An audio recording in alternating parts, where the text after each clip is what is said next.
Hello, and thank you for joining us for today's Thought for the Day. The Thought for the Day is based on the readings from Job chapter 20, Zephaniah chapter 2, and the 1st of John chapters 1 and 2. And the name of today's theme is Seek the Lord for Thursday the 16th of December. When we were young, we together with others used to play hide and seek, I'm sure, and it was fun. When you become an adult, Paul says of himself, I gave up childish ways. 1 Corinthians 13 verse 11. But when you are grown up, you should still seek. But what do you seek? The line of thought was prompted by the occurrence of the word seek 3 times in one verse today, in the 2nd chapter of Zephaniah. In verse 3 we read, Seek the Lord, all you humble, who do his just commands. Seek righteousness, seek humility. Perhaps you may be hidden in the day of the anger of the Lord.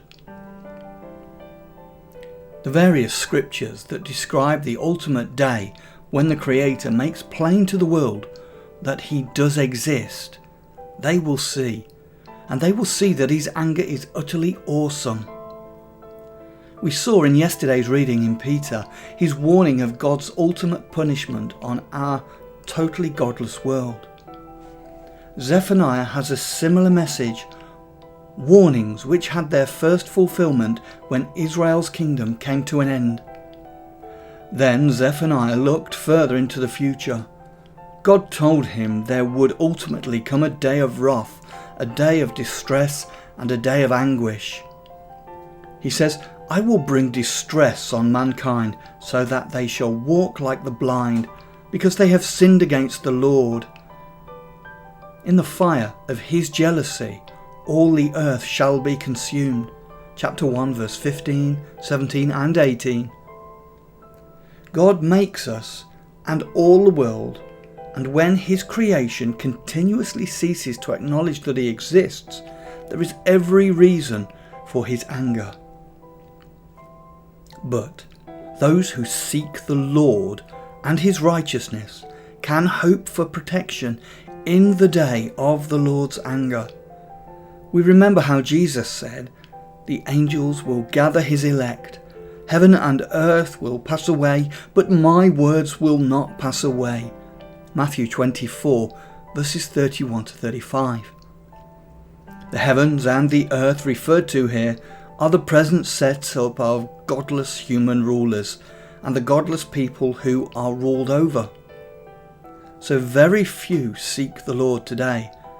So many do not even think that there is a creator and deny his existence. They will say, as we read yesterday in the 1st of Peter 3 verse 4, where is the promise of his coming? All things are continuing as they were from the beginning. So many think the beginning was a mindless evolving of all the incredible mass of life that is so wonderfully complex, and so the fire of his jealousy will suddenly burst forth. Yet thankfully, Jesus said, the Lord will cut short those days, or no human being should be saved. Mark 13 verse 20. We must live in full appreciation that the greatest blessing in our lives now is to have God's word and to know how to seek the Lord. Let us not neglect to do so every single day. We hope you enjoyed today's thought for today. If you did, share it with others. But remember, as you go about your daily tasks, do all to the glory of God, remembering that the antidote to sin is not just not to sin, but to do good. Thank you very much for listening, and God bless. See you next time.